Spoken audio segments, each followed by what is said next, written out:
What up, folks? Man. Hey, my name is CHRVNS. This is Shut Up and Listen Bellingham. I'm here by myself today, but on behalf of myself and our entire team here at Shut Up and Listen Bellingham, we just wanted to say thank you for your support and your interaction and everything that you've been giving us this year, because, you know, this was just our first year ever, and it's been such a cool journey, so much fun. But thank you for liking, commenting, subscribing, sharing, all the good stuff. I guess right now what we're going to do is a recap of some of our favorite moments throughout this past year. I'll go through a few episodes. If you have any favorite moments that we may have missed, put them down below in the comments, and then we'll talk it out. Maybe we can make another one just for you. Or let you submit one, say what your favorite episode was. But yeah, let's go ahead and get into it. So one of my favorite interviews that we've had, obviously it's pretty biased because we got a bunch of good food. Shout out Culture Cafe. During Bellingham Exit, we got to interview one of our first international acts. We got to talk to Orion's Belt. It was really cool just seeing like the difference in culture, how him and his band all were living in different places but still working together, and now they're touring as they are. I mean, let me just stop right there. Go ahead and check out a piece for yourself. We've just been rolling around California for like 10 days now, and we're kind of like midway on our second US tour this year. Second tour. And so you're here for Bellingham Exit. Yeah. And I'm guessing, have you been to Bellingham before? Is it the first time? This is our first time, yeah. We played in Seattle in March, and I've been to like Vancouver once, but I've never been like this far north, I think. It's right there by the border, It's really beautiful here, and also really nice to kind of have a bit of Norwegian climate in a way. Yep. We went to like Arizona and it was so warm. So this is also a lot of stuff we kind of like make when we're in the studio. So we try to like just, if we're like, this album has been recorded, the latest album was recorded like, some days we had like 3 days in between a tour, just booking a studio, going in there, just record tons of shit, and then we try to kind of leave it for a while, and then we got together at a cabin, and then we did like all the overdubs and stuff afterwards, and that was really cool as well. So that's that getting away to work on music. That's one of the best feelings right there. Yeah, it is. So you know, in Norway, like everybody has like a small cabin, so it's kind of that's like our thing. Live small in the city, and then you have like a remote place. Yeah. So I have a small place outside of Oslo that we use with my family and stuff. So we just went there and did like a couple of days, just set up some mics and got the firewood going, and then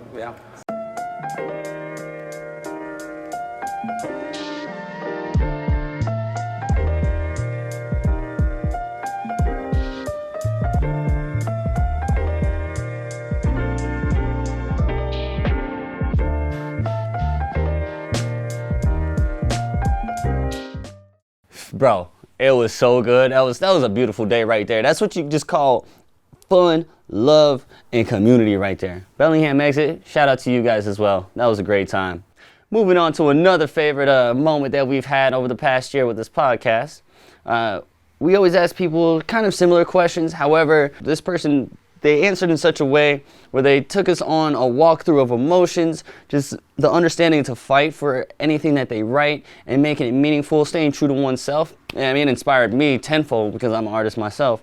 But let's make some noise. Let's make some noise for Harbor Day one time. I want to ask, when you were talking about starting to understand what people liked within your music, it's almost like you're kind of, as an artist, you cross a threshold where it stops being yours.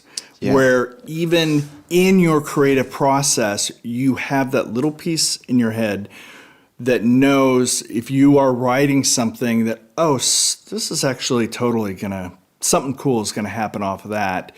And it's hard to, I would assume, to not keep going back to the well with it. And in your writing, then how do you shut off that idea of what people are going to like and just focus on what you hear in your head?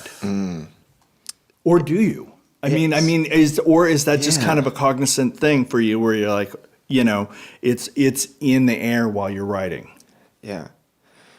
If something's good, I have to make it fight.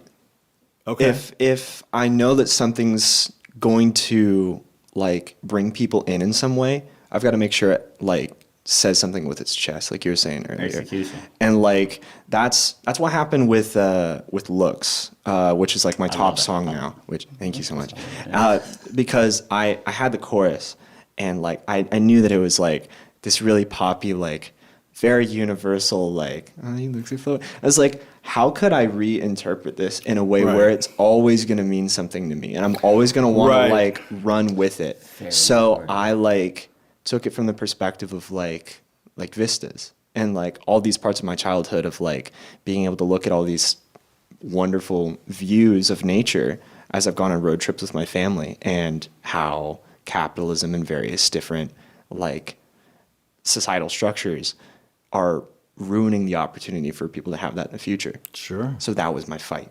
So I walked away from social media for the rest of that like process, as I was just like, my like social media presence ended up being like very repetitive at that time. I was basically just making the same exact video, posting it to TikTok. And then when I was finishing up the writing of it, I was like, every single thing about this needs to feel like I deserve how good this chorus feels for people. Damn, that's phenomenal. Very, really, really great approach to it, and one of the best answers I've heard in talking to local musicians, and I've talked to Thank you. hundreds of them. That was a phenomenal answer. See, that's what I'm talking about. That's what I'm talking about, man. Whew. Shivers down the spine. Just it bring a tear to your eye, make you real happy inside. Ooh, bars. Check me out. Oh, Lord. One of my favorites, and this is really, really biased because I've been a fan of this person for so long. It started off with just like the lo-fi chill beats, and then you saw the evolution of just being able to create any and every kind of style. Very quiet guy, likes to stay inside, but we finally got him out the house. Y'all, check out this clip from the Phantom Power interview. How do you capture the ideas when they're coming out of the studio, or more is it when you're in the studio, they kind of all come through trial and error and hit or miss and trying to figure out where you're at? Or can you come in and go, okay, I've got this idea, I need to put in this and and I know I'm going to have a complete song at the end of it? Yeah, it's both. Like, it's both. Because, like, sometimes, like, I've definitely built songs off of, like, iPhone voice memos. Right. And I've just, like, recorded, like, guitar on a voice memo and just have made that into a whole song. But I've also, like, woken up with, like, a song idea in my head and have been able to, like, get out that idea in that way as well. And that's why, like, just, like, the recording aspect and the production side has been really important to me, because I think one of the most frustrating things that can happen as a creative is you have, like, the vision and the ideas, but you can't execute. Yeah, and absolutely. So I really only my creative purpose, I feel like, is to just get the best ideas out as possible and, like, have them, like, in a way that's actually, like, digestible. And so that's why I spend a lot of my time just, like, in my hole and, like, not outside. And This man, he's in the cave. He's inside a lot. We've been making him come outside more. I be dragging him out sometimes. Okay. But it's hard to get him out the house. I can appreciate that. I love him to death. How do you know when you said it came together with a collection of 10 songs? How do you know when the song is done? That's one of my favorite, like, for every, whether it's you or any other musician, but especially the, musicians who are sitting in the studio and have access to everything and can tinker and tinker and tinker and tinker. How do you get to a point where you're like, I hate this song, I can't do this anymore? Or are you like, that's exactly what I want to hear, that's the sound I was looking for? Or is it a mixture of both? I like the phrase that an artist is never finished. They just decide that the work is done. Yep. And like I feel that a lot of the time. I feel like if I wanted to, I could work on music forever. And that's probably to my detriment because I only put out like an album every couple of years or something. But I don't know. I think that I really try to limit myself in that regard as well, because I totally agree that like in this digital world where you can pretty much make anything happen in like a million different ways, it's easy to just kind of sit there and tinker forever, especially with music production where it's like it's totally intangible, like it's in the air because all you can do is hear it. There's no like visual representation for it. It's so easy to just be like, let me take 200 out of the snare and like all this shit for like so long. And so and that just goes back to my like initial idea of like trusting the main ideas and having those be the focus, because as long as I can do that and as long as I can get those ideas out effectively and build around that, that's what I would like. I'll tell you what, it was an honor to work with him, man. I've been a fan forever. This is like an OG to me. Speaking of OGs, man, we got to give a shout out to the one and only OG Mustafa, one of the first people that actually introduced me to the hip hop scene. He gave me a lot of information, a lot of knowledge of how to move, how to, just make sure you have like show etiquette, things of that nature. And I know he's done that for many other people, so it was really nice to kind of return the favor and give him a platform to speak his thing. I know he's not here anymore, he's out in Egypt, but hey man, just want to let you know we love you. This is a piece from Mustafa's interview, check it out. All right, so with that, then you find the core group over the time from like whenever that was to like before you moved. How did you see things change? How do you see things evolve? What is your perception on it? Because I'm just curious. I was coming up, I will say in high school I was like just battling kids in the parking lot. That's what we did. He was a battle rapper. I can see that. Freestyle battle, but yeah, I know. I can see that for sure. But and then there was a little bit of a scene there. There were some older kids that had like created a scene, and it was I-5, the productionists and people like that, and they were really dope. And I was trying to get in with them, and I did at one point. But they were like the older kids, you know what I mean? So they were kind of like, nah, get out of here, kid. You know what I'm saying? So then I had to create my own. And then over time, I've seen like, I learned about the Sunday Cypher, which had already existed. The jungle crew, whatever that was. Yeah. That's when I first moved here. That was still going on. So there was a lot going on. I just hadn't, like, I wasn't hip to it. I didn't know about it. Nobody told me about it. I couldn't never, like, they weren't doing shows necessarily. You know what I mean? Everybody just comes together on a Sunday and literally just like, somebody play a beat, everybody just rap. Yeah. So I met those cats and then started doing shows with all of them, and that's kind of where the scene came in. So that changed things for me, and that was super dope. And then over time, like all those cats, they stopped, they quit, they're gone, moved away, whatever they did. And then a new scene popped up, but it was a long, like, dead space in between where there was just nothing going on. I kept what years would you say that was? I don't know. I'm real bad. It was all a blur. It was all a dream. I'm real bad with timing. Like, I'll say something happened at this time, and it was actually like way, you know what I mean? I'm bad with that. You said everything just happened at the same time. I don't know the sequence of events. I don't know the year. But and then that dead space, I was trying to build something. I was like setting up weeklies or monthlies or whatever, trying to like find MCs and get them out. I talked a couple of homies into rapping again when they had not rapped since high school or something. I gave one homie Pro Tools and was like, nah, you got to rap. We need more rappers. I give him DAWs to mad homies for sure. Yeah.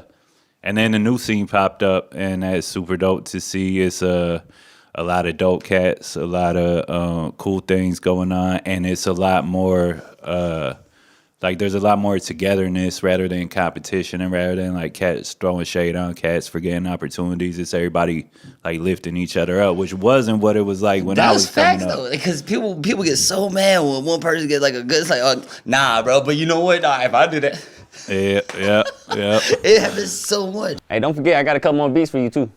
Say my line. All right. We'll be right back after these messages. This episode is brought to you by Black Noise Records, located downtown off Bay Street. They pay top prices for records in Bellingham and the greater Bellingham area, cash and store credit. Go get 10% off your next record purchase when you tell the cashier you've listened to Shut Up and Listen podcast. This episode is brought to you by Binary Recording Studios, located where? Right here in Whatcom County. Binary has been in business for 1, 2, 3, I don't even know how long, but they are offering the best and the best and the best of the best video and audio production. So if you're a band and you're looking to record an album, or if you have any other audio recording needs, Binary Recording Studio is going to be where you need to go. My boy Bob, he will set you up. He will make sure that you are set up for what? Success. He gonna make sure that you are good to go.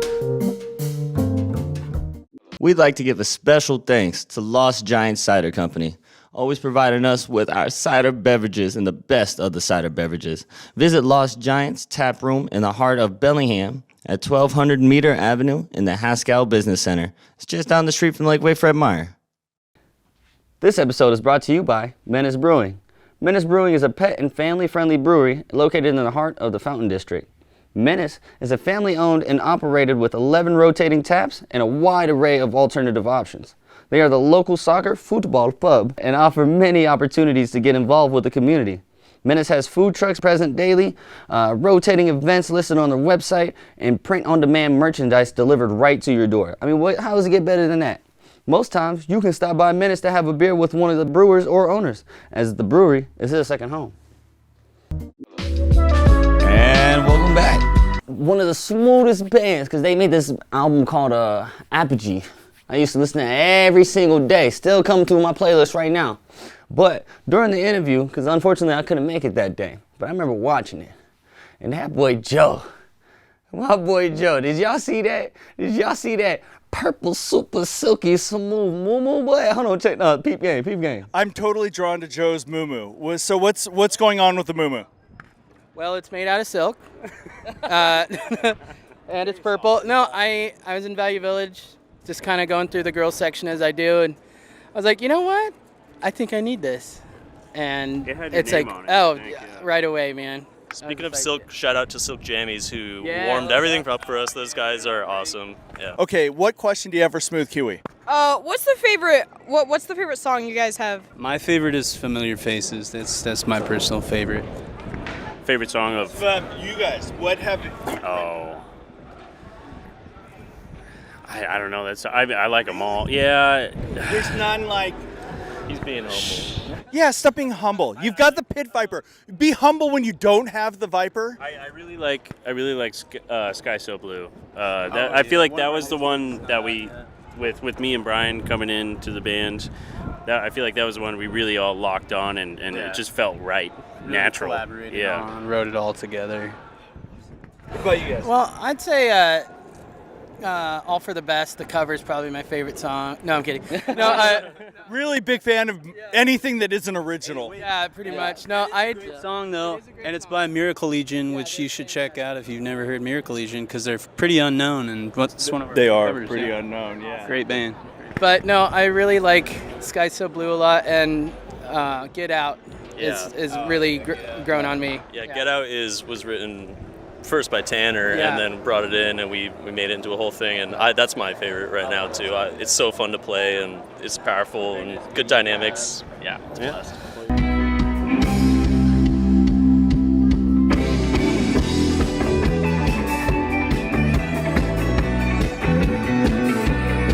Hey, Joe, tell me where you got that. I need one of them, bro. That's crazy. Oh, man. Speaking of crazy, I think a really cool time was the first time we actually left the studio. Because, you know, we're always at the studio just recording all the interviews and whatnot. And it got really fun. It got real comfortable. To get outside that element was a different breed, though. Our first interview outside of the studio was with Black Noise, with Cash McClain and OG Neeks. And it was right after the Ben Dusty release. I mean, obviously, felt pretty cool. I was part of it, but these guys really fun to talk to, and also just being in that space in the record shop, that was such an immaculate feeling. Check out a piece of that here. How did you know it was going to be different, like finding the folks, or just finding, like, what was the change in your music where you was like, okay, now this is something different? I don't know, like, I mean, everything was just YouTube beats, like Earl Sweatshirt type beat. Like type beats and stuff, and it was like, yeah, it was fun. I was just making music, like Apple headphones music. You know how a lot of rappers I feel like start nowadays. You talking about beats? Talking about Because the bass is way too loud. raps.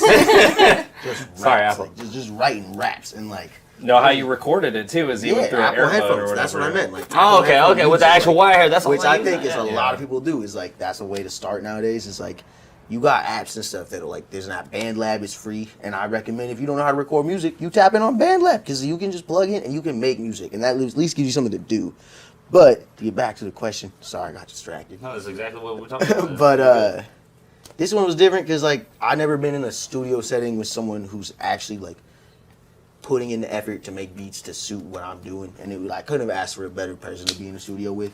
It was crazy to be. It felt like real hip hop, man. Like it was like I was watching freaking vinyls get sampled instantly. It is. It was like we would just kick it, and then there would be a beat. I'd write a song, and that's pretty much how Ben Dusty happened. It was just like beat, song, that's it. Because I was there for a couple, I do got to bring up the what's that rule of third?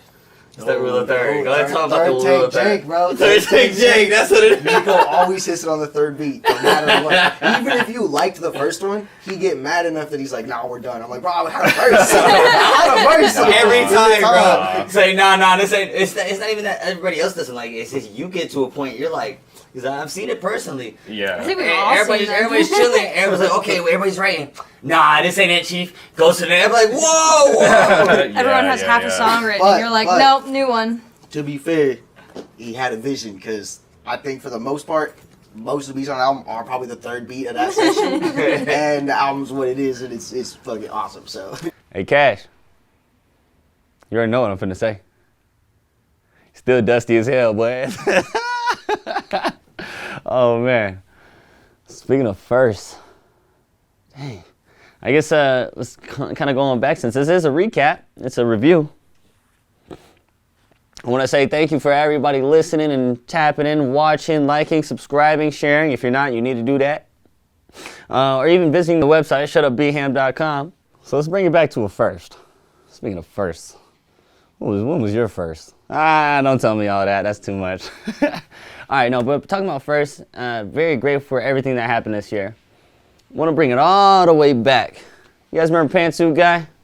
I love them. Shout out Jules and Calvin for being a part of our first episode. And not just the first episode you guys saw. We actually shot one a couple months before that.